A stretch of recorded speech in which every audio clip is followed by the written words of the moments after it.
All right, we're just waiting for a few more people to join us.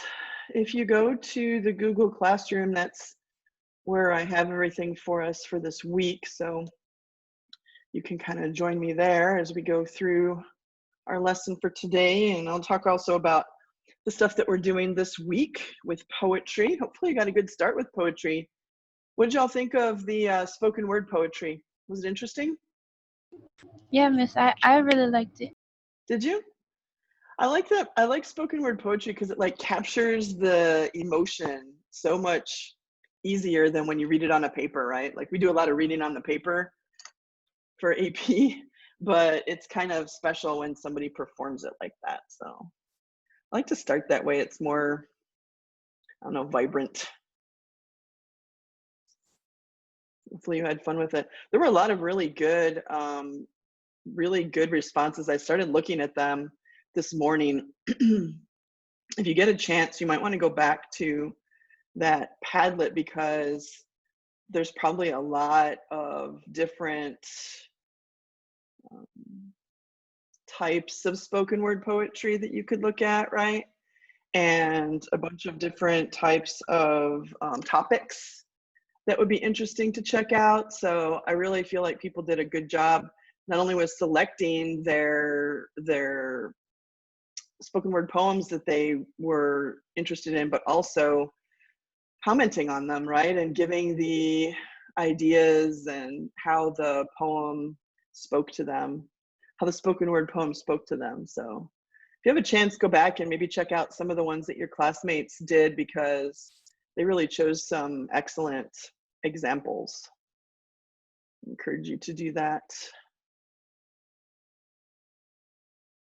You can get there. I left the assignment up. If you go to the classwork, the assignment is here in last week's stuff, so you can go back to last week and the link is here on the assignment where you all posted. So I feel like people did some really interesting things. You can get exhausted though with those spoken word poems, right?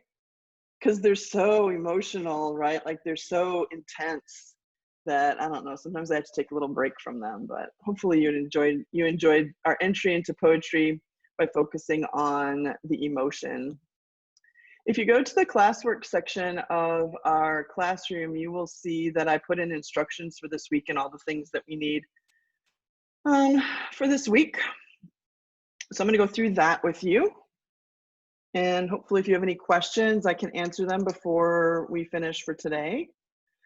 This is an A week. I know it would seem like this is supposed to be a B week since last week was an A week, but you should mark your calendars. This is an A week. They added an extra A week in, or they changed this week from a B week to an A week because of all of the Mondays that we are having for staff development. Next Monday is another staff development day, so we won't have class on Monday. Instead, we'll have class on Wednesday next week. I think I put that on there. Yeah, it's the next bullet. But because we're not rotating through Monday's A Day's kind of getting the short end of the stick. So they wanted to make sure that there were about as many A days as B days in the semester. So this week is an A week and next week is an A week. So we have 3 A weeks in a row. The only thing is next week, we don't have class on Monday. So just Tuesday through Friday. And then our next class after today will be on the 14th, which is next Wednesday, because we have staff development on Monday. I'm kind of hoping that on Sunday they send an email and say, teachers, you've been working hard, just sleep in tomorrow, take the day off. I don't think it's gonna happen, but it would be nice. It'd be kind of nice. Kind of like a extra weather day, but I don't think it's gonna happen. Let's see, we were talking before class about the spoken word poetry examples that y'all put on Padlet. So I just wanted to remind you that that was due yesterday. It's this assignment here. If you go down to week 5, it's this one right here, the spoken word poem where you posted that on Padlet. The reason I wanted you to post it on Padlet is because I want everybody to have a chance to go back over to that site and just look at some of the examples and watch some of them. It's not an assignment or anything, but I just think it's kind of cool to see what your classmates chose as the examples of spoken word poetry. And I think you can start to see the variety of the different types of poems and the different topics that are presented in them. There's one about wearing masks, which is pretty recent, right? That whole idea of having to wear your mask because of the virus. So there's a lot of different ones to look at, and I encourage you to go and check some of those out. So I think if we just turned the assignment into me, then I would get to see all of them, but you guys wouldn't get to see them. So I wanted to make sure that it was more of a public posting situation, so you can maybe find some favorite spoken word poets and expand your horizons a little bit with that. So I encourage you to go back and check those out. What else? First 6 weeks is over. This is the beginning of the second 6 weeks starting today. I know this is week 6, but it's because they delayed the start of school by a week. They're not delaying the rest of the 6 weeks. This first 6 weeks was a little on the short side. So grades are already inputted. I'm usually on top of grades, and I do want to talk about that a little bit here in the AP class, because I was getting a lot of like emergency emails from people about their grades and is there something I can do? And I just wanted to clarify about how that works. That I'm really good about grades, and usually I have them done before the end of the 6 weeks. Any assignment, like the assignment that you turned in yesterday, that's going to go in the second 6 weeks.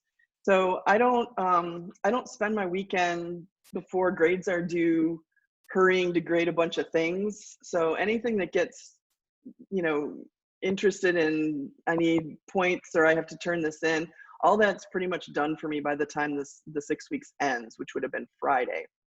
So there are some circumstances. I've had students who've had COVID and they've been communicating with me throughout the 6 weeks. And so they have incompletes and extensions. There's 2 students that I have that are in that situation. So there are extreme circumstances, but the last week or the weekend after grades are due is not the time to be concerned about your grades. We had progress reports 2 weeks ago. And so I think that it is probably not wise, probably for all your classes, but definitely for this one, to wait and see what your grade is and then try to do something about it, because that doesn't happen in this class.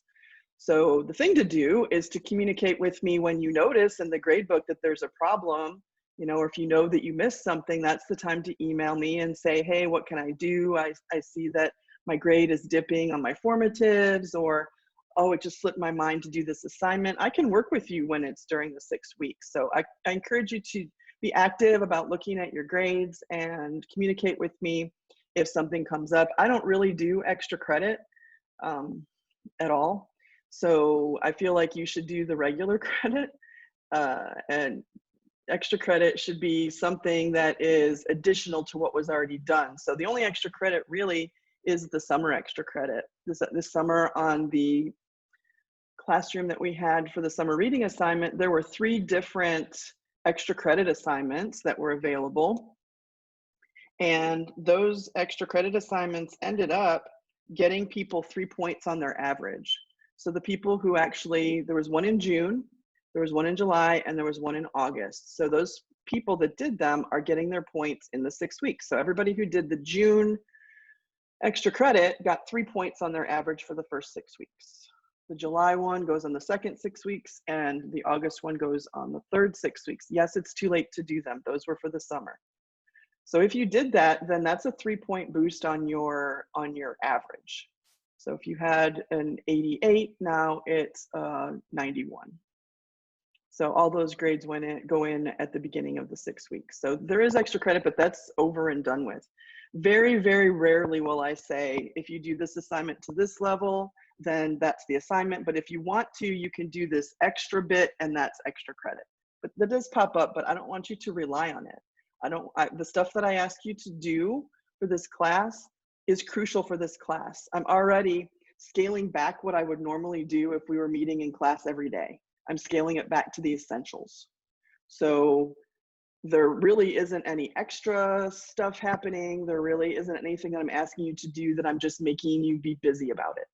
Everything is essential for your success. So I want you to communicate with me if you feel like you're getting behind, if you are confused, if you get to an assignment and the directions don't make sense. Just send me an email. It's better to be involved at the time than wait until the end and try to get something done, because the answer is probably going to be no in an advanced class like this. So do keep me in touch with your things like that. Also, I want to mention, because the first 6 weeks grades are already completed, there is a process. If you're new to the AP class, there is a process called academic probation. You have to be passing the AP class to stay in the AP class.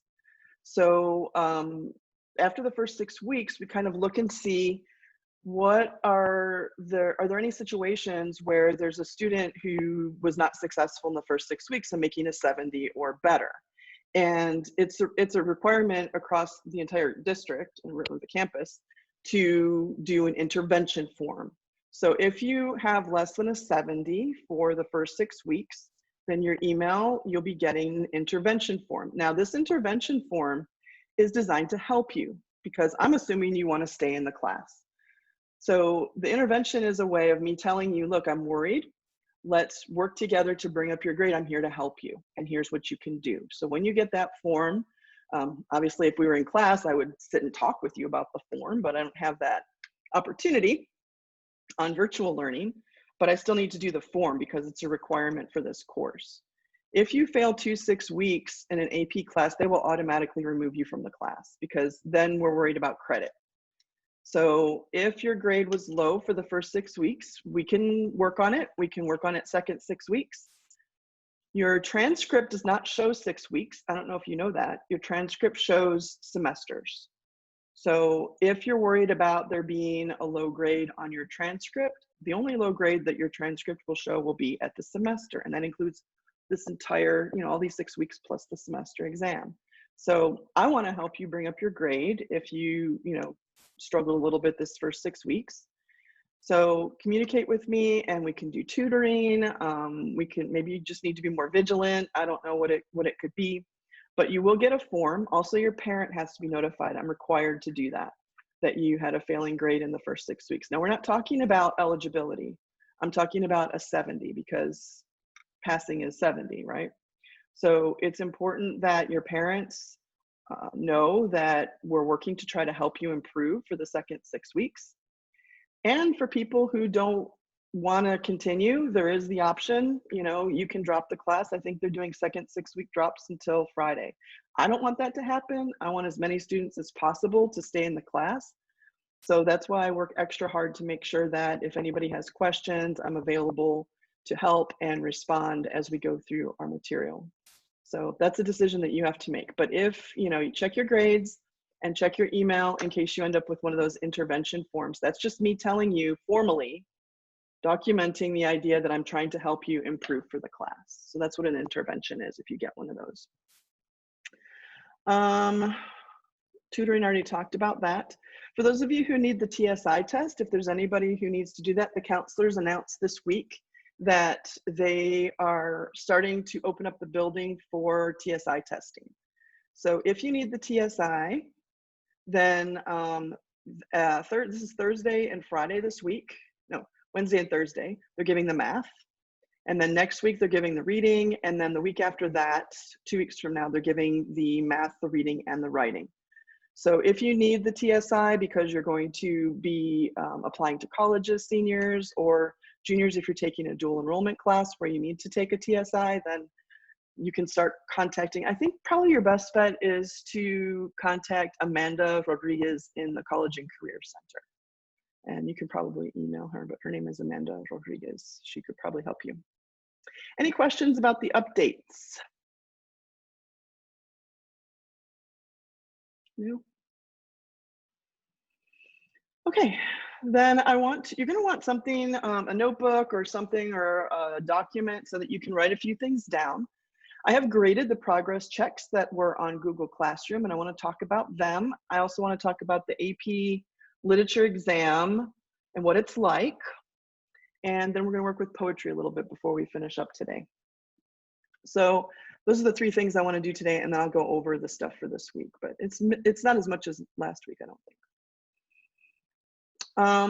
All right, so let me start with this one here. I need to switch to my document camera. So I want to talk first about what the AP exam is like.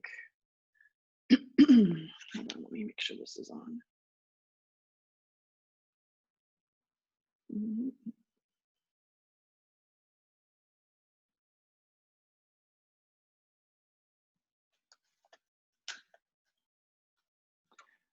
If you took AP last year, they made some changes to the test because of the lockdown. And right now they're telling us that we will have a full version of the AP exam. So I just want everybody to know, if you are in AP Classroom, you have already signed up for the AP exam. You're already signed up to take it. So I want to talk about what the AP Lit exam is like. And then when we talk about that AP Classroom, then I think it will make a little bit more sense about why you're timed, why you have things to do in short periods of time, and so on. So let me talk about the AP Lit exam. If in the spring we have a regular AP test, because we didn't have a regular one last year. Last year they gave us one essay question. It was pass fail. But they're saying right now it's going to be a regular test. So there are two parts. There's one part that's multiple choice, and there are 55 questions. There will be 5 passages. 2 of those passages will be poetry. And you'll have 1 hour to do that part of the test. So that's an ambitious thing. 5 passages, 55 questions, 1 hour. So when I make timed assignments in the AP Classroom, it's because we have to start working on our skills to make sure that we can meet those time requirements. So that's super important. On the AP exam after that, you get, I think, a generous 10-minute break. Then there is the second section of the test. This is the first section of the test. The second section has 3 essays. We call them free response questions.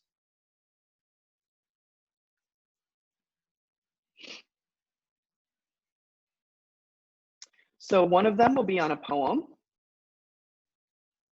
One of them will be on a fiction passage,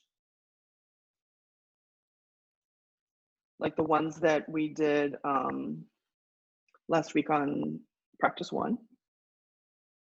And one is what we call the open question. The open question is where they will give you a topic, and you will have to think back over all of the literature that you've read and supply a title to answer that question.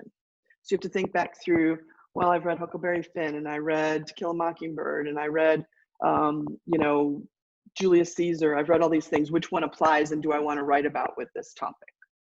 And for that, you have 2 hours. So it's basically a 3-hour test, but there's a lot that has to happen in that time frame. If we think about the essays, like we sort of were practicing that with the free response practice on Classroom last week.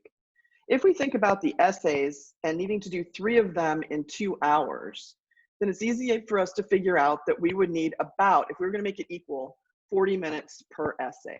So that means that I would have 40 minutes to read the poem, figure it out, and complete the entire essay. We're talking about 2.5 pages of an essay, if we want to be competitive. Same thing then with the fiction. So we have to get you, we have to do the training, right? Now's the time where we're doing the training to get you ready, and so you're comfortable with that, and it's not an overwhelming thing. Some people, it's never uncomfortable. They can read a poem, they can figure it out in their brain, they can write the essay, and it's going to be, you know, in good shape. That's not everybody. So when we have practices, and we'll have them frequently, I'm always going to put a time limit on it, because I don't want you to get thinking that your brain thinking that they have all kinds of time. With the STAR test, they do that, right? You have forever and a day to sit there and do your essay. A 1-page essay can take you 4 hours if you want. And AP exam says, I don't think so. I don't think that's going to be happening. So it's my job to get you ready for that. But we're going to ramp it up. Obviously, we just wrote paragraphs this time. We didn't write full essays. And also, This time we only had to do 2. And so instead of 3 for 2 hours. So we're kind of taking it piece by piece and building blocks toward that goal in May. The test is in May. So are there any questions about the structure of this test?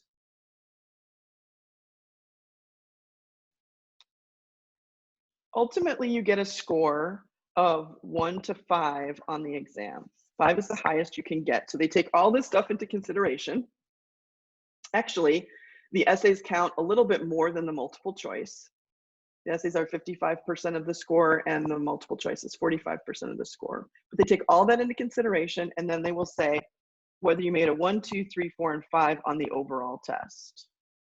So 5 is the best that you can do. A 4 and a 3, 4, and 5 are what we call acceptable. Like that's where you pass. You can get college credit. Some colleges only take a 4 or a 5, like Rice only takes a 4 or a 5. Some colleges don't take any AP exam grades. So if you didn't know that, you might want to check into the schools you're interested in. But a 1 or a 2 is possibly qualified. And so, you know, you do get scored that way if you want. So our goal is obviously for everybody to be in the passing range on the AP exam.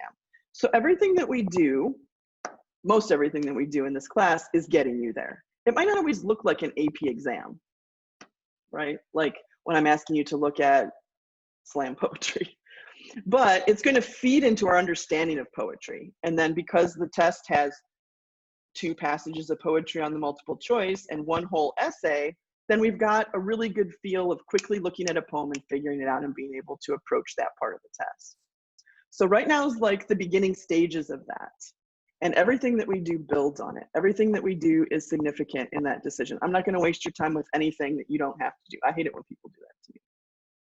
So any lingering questions about how the AP exam works before I talk a little bit about the practices that we did? Anybody? Speak now. I'll probably talk on that some more another time, just to, you know, repeat it and make sure everybody understands where we're going. I want to talk about progress check number 1. So why don't you log into to AP Classroom. They're both called Classrooms, so sometimes I mix them up. I apologize if I say Google Classroom and I mean AP. You're supposed to read my mind and know which one it is.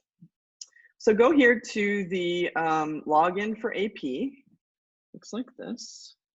I've already scored everybody's responses from last week, and I've also given you written feedback about how you did. So when we're going to be doing another one, obviously, we'll do several this year, and I want you to be able to be successful at that. So go ahead and log in so that you can see the notes that I put and the grades, and I do want to spend some time talking about that practice. So while you're logging in and checking up on your grades, I'm going to go to this PowerPoint that I made to kind of talk about that progress check. Because the first time you do it, it's a little bit different than other things you might have done before. If you've taken an AP class, then it's probably not that different. But if you haven't, it can be a little bit tough to try to do 2 responses in 45 minutes. But I do want to walk you through how I scored them, how you get points on that kind of a question, and I want to make sure that you see the feedback that I presented to you on that interface. So log in and go to, I don't really know what yours looks like, but I'm assuming that you can see your results and you can see your comments. Is everybody able to find those? Yeah, okay. So if you look at the comments, most of you'll see that I put a Q1 and a Q2. That's me responding and giving you feedback on question 1, and then on question 2. So Q just means question 1, question 2. And so I might have different things to say, and there might be different scores on each one depending on what you did with that. So I want to walk you through how those were scored and how it works in the AP classroom. So you can kind of leave your results there on the side while you're looking at them, and I'm going to go through these slides real quick. well, maybe not quite, adequate speed. So these progress checks are important. They check the skills that you learned in the unit that we just finished. So there's one scheduled at the end of every unit. You can kind of think of it like a culminating test at the end of a unit. We spent time studying short fiction, and then we did the short fiction progress check. When we finish with poetry, we're going to take the poetry progress check. So it's a way for you to check the skills and for me to see how you're doing with those skills, but also it's an opportunity to track your progress. As we do more of these checks in that system, it will start to chart your improvements, and it will say, oh, well, you're doing better on this, you're staying the same on this, and then you kind of know in your mind what you have to work on, what you have to improve on, so that you can be prepared for the AP test at the end of the year. So the program will automatically chart that and give you sort of like a status update. Obviously, you don't have one right now because this is our first one, but when we do the next one, it's going to start comparing and say, are you doing better? Are you struggling with the topic? And then that's the time you can come and say, Mrs. Ramos, I just can't ever get any better on whatever thing. What can I do? And so then I'll work with you individually if you want on improving that. But the AP Classroom will give us that first heads up about how you're doing on the different topics. Also, like I've said, it helps us to practice the timing of the AP exam, because the AP exam is very limited in its time scope, so we want to make sure that you are able to approach the tasks that are necessary. The grade that you get for the AP progress checks. Now, we might do other things in AP that are quizzes, tests, things like that, that count for a grade based on your score, but the progress checks are completion grade. That means that if you had trouble with one of the progress checks and say you only got 2 out of 6 points, that's not a good score, then the grade does not go into the grade book in that way. It goes in about whether or not you did the progress check. And by did the progress check, I mean you actually attempted to do the assignment, not that you went in and left it blank, because that's not doing it. So if you'll notice in the grade book that if you did the progress check, you got 100 because it's a completion grade. So our goal in these progress checks is to see you improving over time and to help you with any areas where you're not progressing. That's the whole goal. So the grade only shows up with, did you give it a good try? That's where the 0, 100 shows up. All right, so let's talk about the progress check that we did last week. It was on prose analysis. Prose is like, you know, paragraphs, written in paragraphs. It's the opposite of poetry, kind of. Prose is written in paragraphs, poetry is written in stanzas, right? So we had 2 passages, and they were fairly short. They weren't terribly, you know, overburdensome. They're about the length that you will see on the AP exam. And you had 45 minutes to read the passages and respond with your answer to the topic. And that's a pretty comfortable level. If there's 5 passages and 1 hour, when we get to the AP exam, you should be doing a passage about every 12 minutes and answering the questions. So we're going to get there to multiple choice practice a little bit later on, but in the future, you'll be writing a complete essay in 45 minutes on 1 passage. And that particular progress check asked you to write on one of the passages about point of view, and it was the first person point of view topic. And then the second passage asked you to focus on setting. So those are 2 of the main things that we talked about when we were doing the short fiction unit. And also this gives me a baseline score, like a beginning spot for where you are with your skills. So the progress check gave us all of that info and details. I do want to point out an important element of the work that we're doing with this, sorry, I'm trying to fix something up here. The work that we're doing in this class, because I got a lot of people who wrote their paragraphs. I didn't take off points for this, but I do want to clarify a little bit. This is a literature class. It is not a rhetoric class. So if you were in 1301, 1302 last year, if you were in AP English 3 last year, you were doing what's called rhetorical analysis. You were talking about rhetorical devices and how authors, speech givers, essayists are using those rhetorical devices to make arguments in their speeches, articles, letters, historical documents, things like that, nonfiction. And so you do things like you discuss, pathos, logos, ethos, cause and effect, and parallelism, all of those sorts of things. In this class, we do not analyze rhetoric. We're analyzing fiction, plays, poetry, story, imaginative literature. So we don't call it rhetorical analysis, we call it literary analysis. So I feel like maybe we need to make sure, because I saw it popping up in a lot of different responses, and it's okay. It's natural because that's what you were working on last year. But this year is about analyzing imaginative literature. So we use the term literary analysis, literary elements, literary investigation, that kind of thing. And we use devices like figurative language. Now, will you see some terms that overlap between rhetorical analysis and literary analysis? Well, sure. Somebody who's writing a speech can use a metaphor just like somebody who's writing a poem. So some of the devices cross over between rhetorical analysis and literary analysis. But what you're writing about is sort of two different things. Rhetorical is about argument, and literary analysis is about those creative aspects of literature. Hopefully that makes sense. So we're kind of like moving from one to the other. Both of those things are things you need to be able to do out in the world and in college. So we're building on skills. So don't forget about your rhetorical analysis.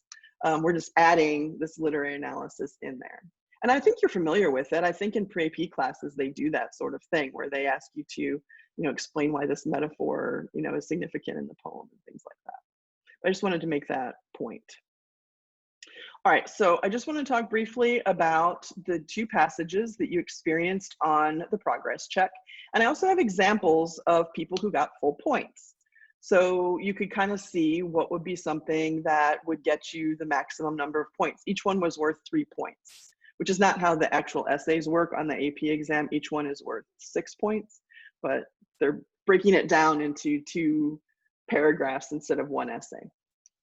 So the first passage was from a book called Hitting Trees with Sticks by Jane Rogers. And I don't have the passage up here, you all read it. It's about this woman who is going through her life, and because it's written in the first person, we start to realize, and they tell you that right here, it's given to you that it's first person point of view. They want you to write about how the author uses first person to express the protagonist's complex perspective. So this paragraph that you wrote on that article, that little selection, had to be about first person point of view. What some people did was they summarized.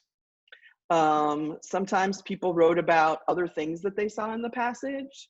Sometimes people characterized Celia, who's the protagonist, but they never talked about first person point of view. But the best essays, or best responses, what they did was they incorporated the idea of how we're looking at the scenario and all of the events from Celia's point of view, and she's losing her memory, right? You can see as an objective viewer through her eyes that she doesn't realize it. And that's kind of like a deeper understanding in the passage. We can see that she doesn't recognize it because she's sort of defiant and she's kind of like angry, and nobody ever came to look at that tree, and she's responding in a way that makes it clear to us that she doesn't fully accept the idea that she's losing her memory. She is losing her memory. So can you see how there's 2 levels there? The basic essay will say, okay, from the first person point of view, I can see that Celia is losing her memory, and that is what I have to say about her complex perspective. But the even better essay is going to say she's losing her memory, and she either doesn't know it or doesn't want to acknowledge it yet because she's angry and defiant instead of accepting the fact that she's losing her memory. The lady comes to deliver her dinner and she argues with her. That's not for me. I don't know what you're talking about, right? So if you have grandparents that have had issues like that, I know my grandmother was like that, then you can kind of see that she's got a dysfunction in her mind about her memory that she has not accepted yet. So that's like, if you can notice that in the time that you have, can you see how that's an extra thing to recognize? and that's going to elevate your response. So the people who saw that pretty much across the board got 3 points. So you get 1 point for having a claim that answers the topic. You get 2 more points possible, so 3 points total for your support of that claim.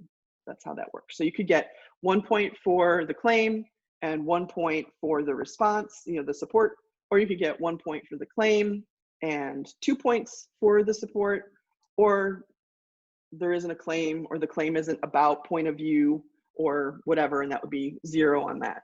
So that's where your points come from on that 3-point scale. The thing also gives you, after the prompt, it gives you this little listing of what you should do in your response. And so I feel like the people who followed this also did better on their overall responses. The second topic was on a short story called Elsewhere. And it's about this little girl who goes out like early in the morning and has a little adventure where she's in the forest kind of exploring, but a lot of things happen. She has some imaginative things that happen and so on. And in this one, if you look at the topic, it wants you to use literary elements. So you can go with imagery, personification, metaphor, like whatever you see, but it has to be connected to what setting. This is a setting question. Some people just wrote about literary elements that they saw in the passage and never even talked about setting. Well, that's not going to get any points, because specifically they're asking you to explain how the setting helps us understand Zita's complex perspective. So who is she as a little girl? And how do we know that based on the setting and the way she interacts with it? That's the question. So what a lot of people said was that she's very imaginative. She even imagines the presence of her brother, who we don't find out until the end of the passage has died. We find that out when she converses with her dad. And so his little face is there and she sees him. And so there is a sort of beauty and like a special, almost magical quality to the way that she interacts with this setting in the dawn. And that says something about her creativity and her approach to life and her memory of her brother. So he was her twin. So those responses kind of went in that direction. There's a lot of things you could say about these passages. I want to make it clear that I'm not looking for you to say only this thing. I'm looking for you to say something that responds to what they're asking you to write about. But there's lots of options. There's lots of things that you could notice, if that makes sense. Okay, so the best responses focused on either point of view or setting specifically, and I saw that through the entire response. The best responses also gave a clear claim, or you can think of it as a thesis statement, but AP uses the term claim. So I want to make sure that I use that and it doesn't throw you off when you go to take the test. But it's like a thesis. So your answer to the question should be the first sentence right off the bat. And then you should have connected the point of view or setting, depending on which question, to specific examples in the passage. So some people did an excellent job quoting, pulling out little phrases and pieces. I can see that your teachers have done a great job with you previously with embedded quotations, where you pull out just what you need to explain what you're looking at. And so I was really glad to see that. A lot of people got full points on their response because these are the things that they did with their response. That's just a reminder that they do tell you what to do in your response. To respond to the prompt with a claim, select evidence and support your interpretation, explain the relationship between the evidence and your interpretation. That's where some people lost a point. Because they put evidence and didn't explain how that shows the first person or how that connects to Celia's characterization, things like that.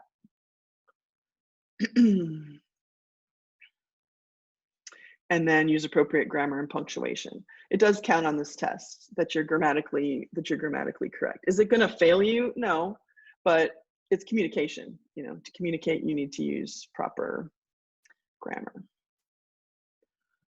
All right, so I'm going to share this PowerPoint with you, and you can go back and look at some of the examples, but I pulled one example from question 1 from one of the students in class, And I pulled another example from question 2 from another student in class. And in case you wanted to go and look and see at an example of a full point score, you can go and look at these. I'll make the PowerPoint available to you when we finish with class today. But what I wanted to point out, without reading this to you, because I know you know how to read, is the parts that I highlighted here.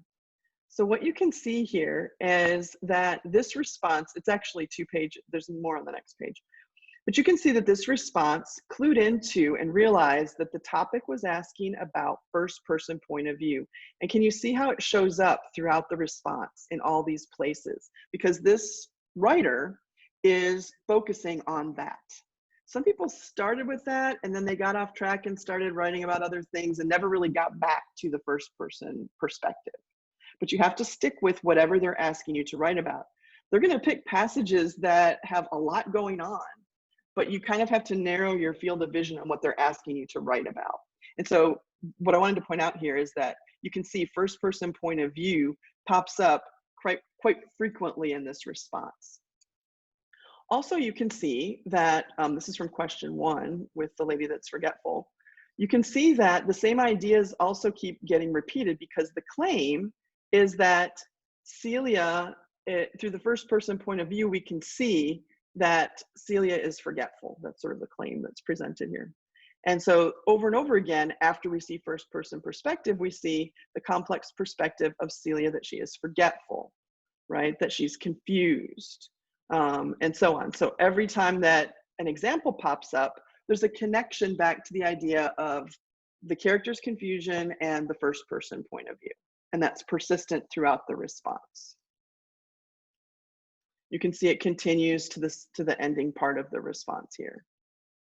So we have here confusion, we have here they're formed by Celia's thoughts in first person, and so on. So you can see that those things keep showing up in the response. And you can go back and read it if you want. I'll make it available to you, but I don't want to take time out in class to read it. But this was a full points. Actually, if I could have given this more points, I probably would have, because it was very well developed, lots of good examples, and consistent and focused throughout. Question 2, I wanted you to see the same thing. So in this one, the writer focuses on how visual imagery creates a setting. Now, they didn't tell you visual imagery. They just said literary elements. So you kind of have to pick a couple or one and stick with it through your response. Imagery is always a good go-to because imagery is present in almost all of literature. So it's kind of a default that you can always select. But visual imagery here to create a setting, for what purpose? To convey Zita as adventurous and imaginative. So here's the claim. In this story, the author uses visual imagery to create a setting that responds directly to this right here, setting, that conveys and characterizes Zita as an adventurous and imaginative little girl. Does the question tell us that she's adventurous and imaginative? No, the person who was responding interpreted that from her actions and the description of the setting that she's engaged in. So the rest of the response focuses on those two things and supporting that idea. So there's a quote that talks about the spider and how she envisions the spider and how she sees something small as, marvelous. And so that gets to imaginative and adventurous. So the whole thing focuses on either visual imagery, creating a setting, or the characterization of Zita through that. And I've highlighted here, we have setting again, and then all the blue ones are about how the character is portrayed through that setting. So here's an example of a good response. Is it the only way you could have responded to question 2? No. There were several full point, scores that were great, but I don't think you want to sit through me talking about 6 or 7 different ones. So don't get the idea that you had to say this to get good points. You just had to stick with what they were asking you to do and make an argument or a point in your response. All right, hopefully that makes sense. So I want you to look at yours, go into your AP Classroom there and take a minute and look at your response and kind of see, based on the feedback that I gave you and the points that you earned, kind of see where you, if you were going to go back and add to it or change your response in any way, what would you do? How would you change what you had originally put? Or would you stick with what you had? Even if you have 3 points, you can always, you know, think about using the best example, or, you know, making sure that you tie everything back to the topic.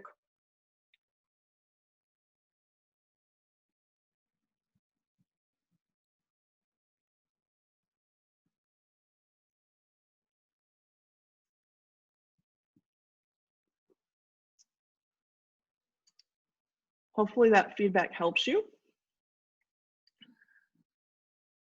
In about 2 weeks, we're going to do the poetry one.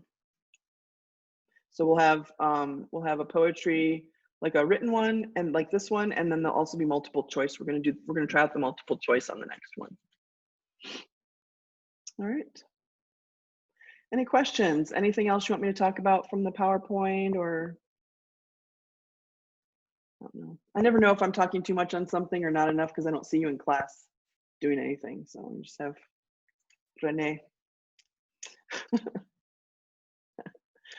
All right.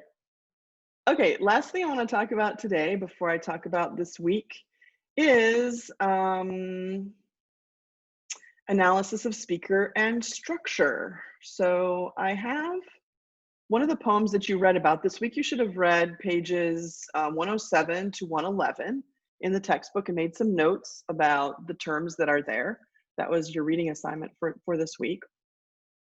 I hope you did that because I'm going to rely on you having read one of the poems as I go through an example of it right now. But also, I hope you did it because we have a quiz this week. In any case, what I want to do is switch over to a poem. This is in your textbook. You should have read the, wait, I always have to turn this thing on. Let me shut off. You should have read the poem Digging by Seamus Haney because it's in that, for some reason it doesn't want to, oh wait, there we go. Okay.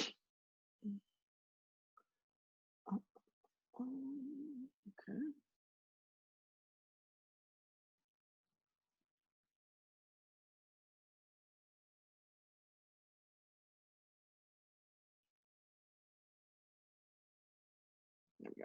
Okay. Sorry. This week, I'm going to have you look at a poem that is new to you called Ode to a Texas Porch. And I wanted to take the opportunity to go through this poem with you, doing the same thing that you'll be doing for your assignment.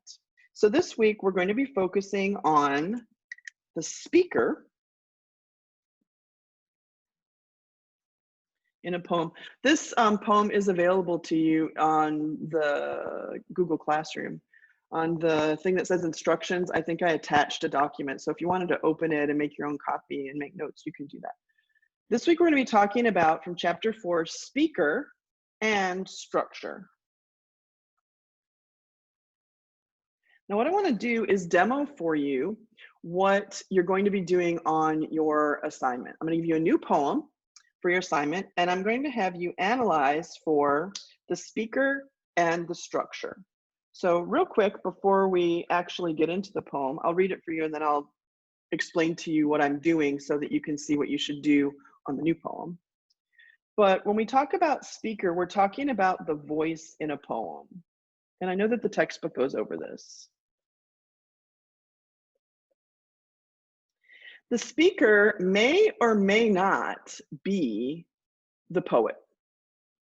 Sometimes what happens is the poet takes on a persona or a character.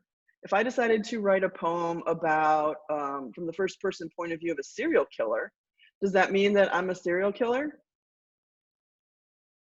You never know. You never know. That's what I do with all those students with discipline problems. They're in my dungeon. No, I'm just kidding. Maybe. So there's a voice in the poem, and it may or may not be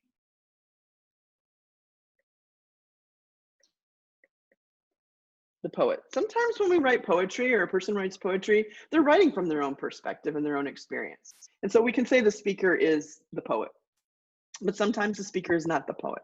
So we don't call it the author, we call it the speaker, the voice that's in the poem. Structure, when we're talking about structure, we're talking about the organization of ideas.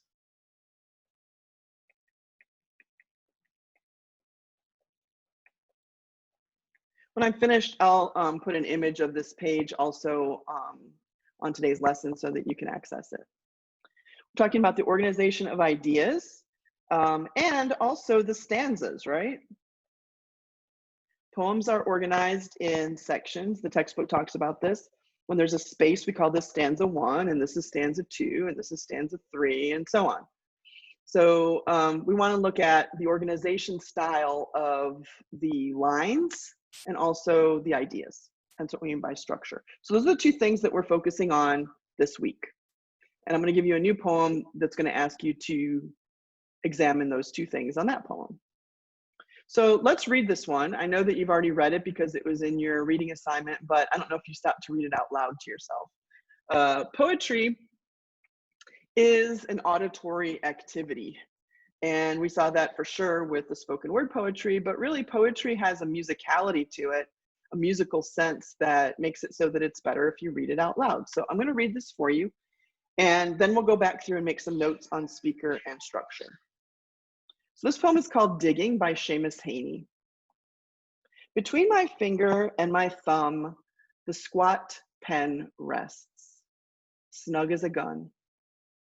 Under my window, a clean rasping sound when the spade sinks into gravelly ground. My father digging. I look down till his straining rump among the flower beds bends low, comes up 20 years away, stooping in rhythm through potato drills where he was digging. The coarse boot nestled on the lug, the shaft against the inside knee was levered firmly. He rooted out tall tops, buried the bright edge deep to scatter new potatoes that we picked, loving their cool hardness in our hands. By God, the old man could handle a spade, just like his old man. My grandfather cut more turf in a day than any other man on Toner's bog. Once I carried him milk in a bottle corked sloppily with paper. He straightened up to drink it, then fell to right away, nicking and slicing neatly, heaving sods over his shoulder, going down and down for the good turf, digging. Oh, how do I stop that? Okay. Hopefully we can finish before I run out of battery. Okay. The cold smell of potato mold, the squelch and slap of soggy peat, the curt cuts of an edge through living roots awaken in my head. But I've no spade to follow men like them. Between my finger and my thumb, the squat pen rests. I'll dig with it. Okay, so I like to start with speaker because I think that speaker helps us understand the personality of the poem, right? In this case, there are some things that I can already figure out.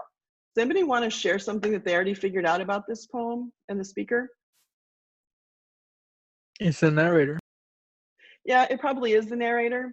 The narrator is the same thing as the speaker, but I think what you mean is it's the poet. It's the same guy. It's probably this is his own experience. Yeah, Seamus Heaney was Irish, and you can tell through some of the words that he uses, like bog and peat, that this is taking place in Ireland. Also, we know the point of view of the poem, right? Our speaker is a first person speaker because we have my right here. So I can make a note about first person speaker here. It's from his experience. Also in the poem, we have a few places where we could say that the speaker is speaking from their own perspective. I'm looking for a blue highlighter. I think it's gonna happen, I'll use yellow. Because the speaker is saying things like under my window, right? And also we have flashback from the speaker's perspective, right? For example, he says, right now my father's digging, but then he remembers about his grandfather. So there's some flashback. I can make a note. The speaker is remembering. Like, I remember when I was a kid, once I carried him milk in a bottle. So it's a memory. But all the memories are about digging. That gets repeated a lot, right? Digging, digging, digging, digging. Dig down here at the bottom too. So digging, as it's repeated here, has to do with his family, right? Different types of digging. His dad was digging for potatoes. Right. What was his grandfather digging for?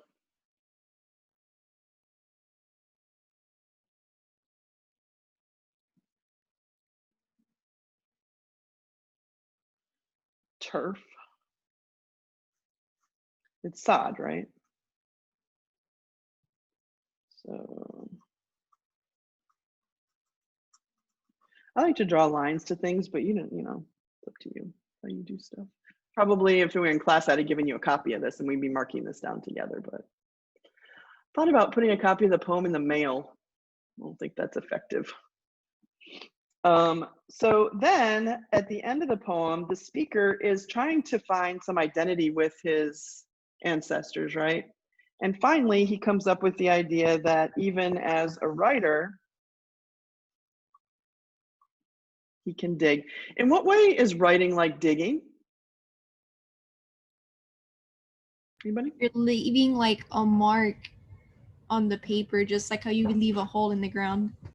Yeah, exactly. And when you leave that mark, it's like sort of an indelible thing. You're writing something and it's there, it's real. Yeah. Also, you're kind of like looking deeper, right? You're looking deeper into a subject if you're writing something. So we can have this whole family thing happening here with the speaker. He's identifying with his family leaving their mark. What else can we tell about this speaker before we move on and talk a little bit about structure?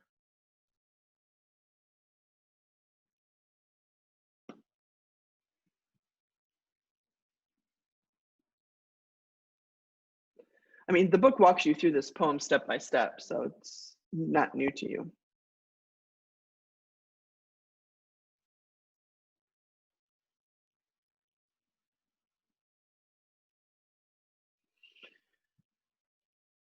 If I was working up a written response, I would probably focus also on the idea that his memory, which I have already written here, is quite vivid.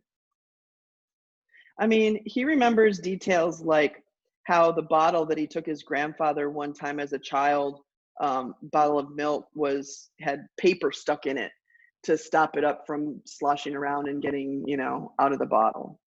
So it's corked sloppily with paper. Also, the way he describes the way his grandfather used to cut, right? Nicking and slicing neatly, heaving sods. Oh, there's the connection there, right? Over his shoulder. He can visualize it even now. So he's like sort of observant, if I was going to characterize this speaker.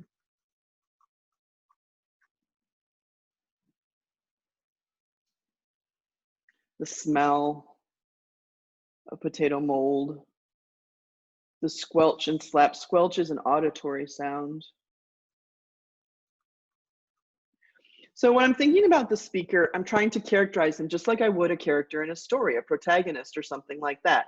I'm trying to figure out who is this voice in the poem. And I should be able, when I'm finished working with the poem, to write a paragraph about that. Because that's what you're going to do on your assignment with the new poem. So I could probably add some things, right, about the connection that he feels with his different family members through digging. And even though he's going to be digging in a different way, he still found that connection. And that seems like it's important to him. I could add that too, but that battery is low and I also don't want to go over time. So I'm going to move on to structure. So when we talk about structure and we talk about organization of ideas, what's one way we could say that the ideas in this poem are organized?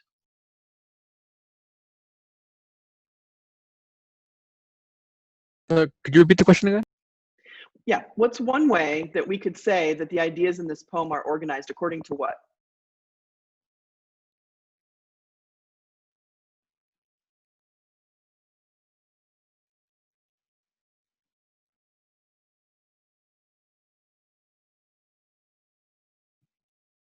Like he's connecting his memories together. Mm-hmm. Like- And don't the, go ahead. Oh no, I'm done. Yeah, and the memories go back farther and farther. So in a way, it's time order. Because where do we start?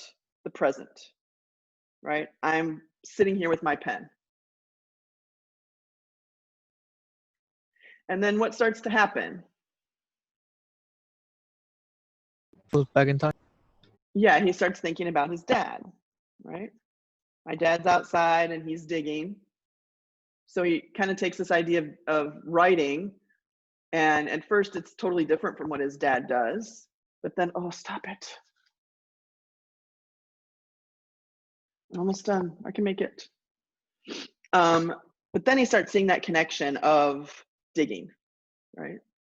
And then we transition into what, time-wise? Grandfather. Yeah.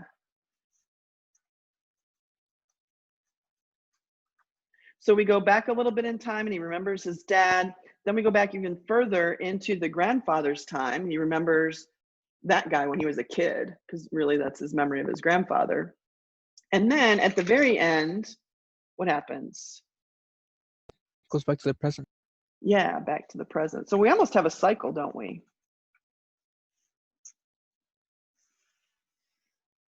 So the structure in this poem is in time order. It's also in like family relationship order. I could say that too. I don't really have a structure in terms of organized stanzas. I mean, it's broken into different stanzas, but they're not regular. This is a 2-line stanza. This is a 3-line stanza. This is a 4-line stanza, 5, and then back to 2. And then, you know, it's not like 4 lines, 4 lines, 4 lines, 2 lines, or something like that. So if I was going to talk about structure, the organization of ideas here takes me through time order. And if I had to write a paragraph about that, I would talk about those transitions from the present to thinking about how his dad was a digger, how his grandfather was a digger, and then ultimately how he is a different kind of digger. And that brings me right back to where he was here. So he ultimately finds that connection at the end. That kind of works with both the structure and the speaker. He ultimately finds a connection with his ancestors through digging. And that will probably get me to meaning. Next week, we're going to talk about things like word usage, figurative language, and how we can get to a theme or an idea that's presented, a lesson that's presented in the piece. But this week, we're just focusing on speaker and structure. So hopefully this little demo will help you with that. Okay. I'm going to put this sheet up in case you need a reminder, and I'm also going to, obviously the video will be available to you afterwards as well. So let me relieve this ancient iPhone from having to do any more work. Questions about what I just did on that poem? I'm going to warn you, I've been teaching poetry for a long time, and it's going to seem simple. And I'm going to say, oh, okay, here's this poem that you've already read, and oh, that makes sense, that makes sense. And then you're going to get the poem, and you have to start from scratch with your own mind, and that's not as easy, right? Like we read that this summer, right? All right, let's talk about the assignments this week, and then we will be finished for today.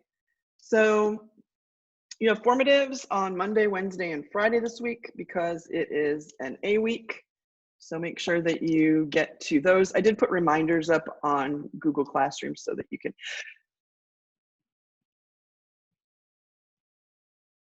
Oh, I had to stifle that sneeze so that I wouldn't blow out your eardrums. Bless you. Okay, I didn't actually sneeze. I tried to stop it. But, do make sure that you get to your formatives. So this is a new 6 weeks. So I'm starting the grading of the formatives over again. So when we get to the progress report, I'm going to put in your formatives average, not including the first 6 weeks, starting now.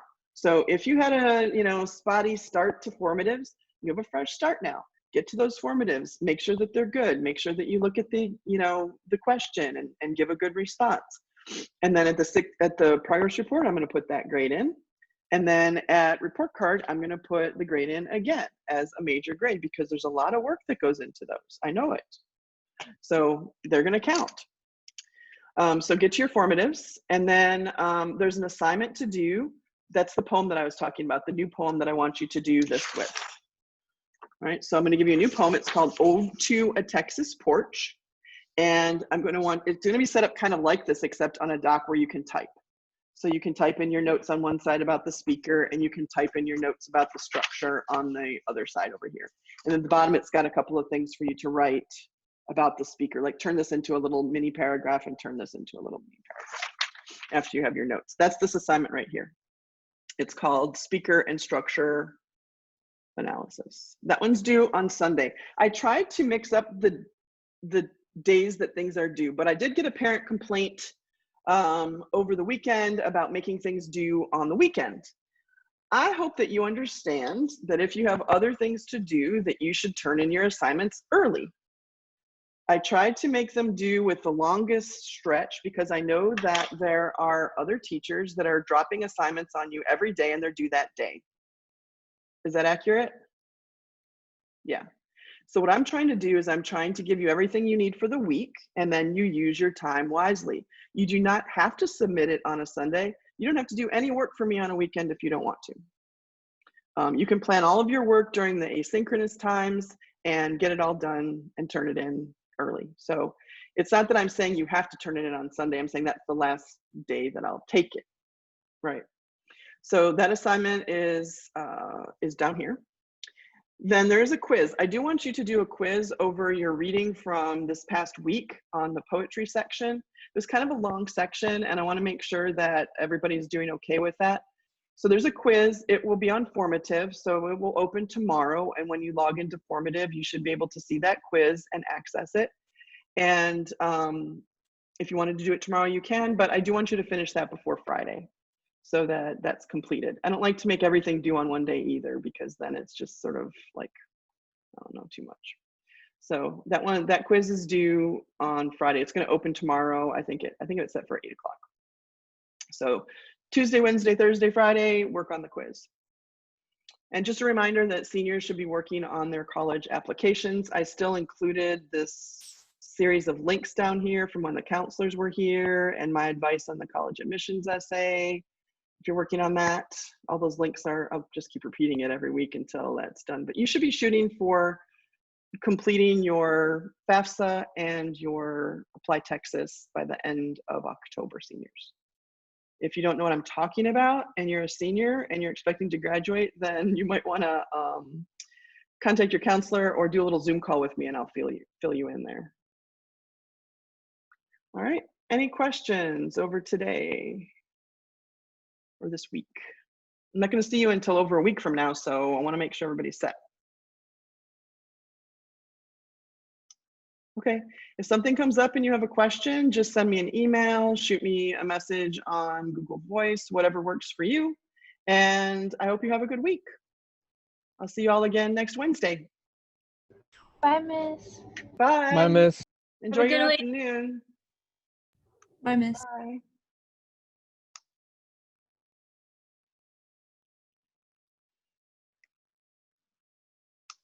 Armando, did you have a question?